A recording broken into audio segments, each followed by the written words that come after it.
Thanks for joining us for another video. This is Angel's review for the Rubicon. Typical test layout of 5x3.5 by 3.5, and we're on the house shot here at Royal Crest Lanes in Lawrence, Kansas. Right away, we're pretty deep for Angel, but as most of you have noticed, she's been throwing it a lot better lately.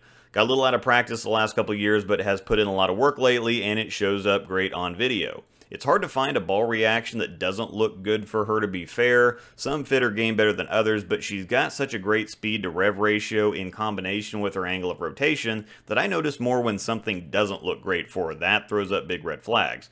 Obviously, this is another one that looks really good for her. There was one single issue she had, which we'll talk about in a minute, but it might be solved with a little lane shine.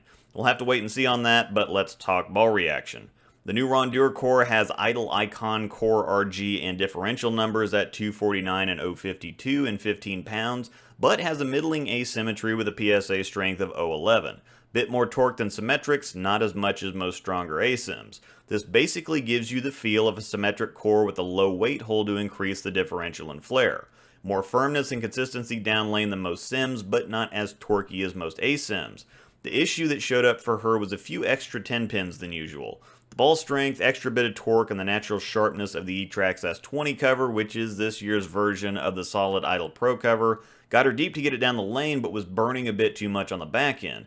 Now, as she threw the ball more and more, this settled down and let her move a bit back to the right, so I think it was just the product of the out-of-box surface being too much for her and the pattern, but we'll check back in 2 months on the report card and see how things have progressed. It'll be in her league and tournament bags, so she likes it enough to give it some regular use.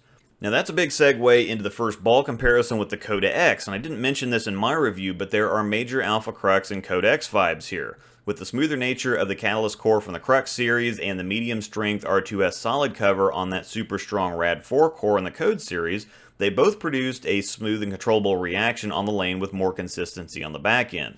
The combination of an R2S-like solid cover in the E-Trax S20 and a weaker asymmetric core in Rondure put the Rubicon squarely in Alpha and Code X territory.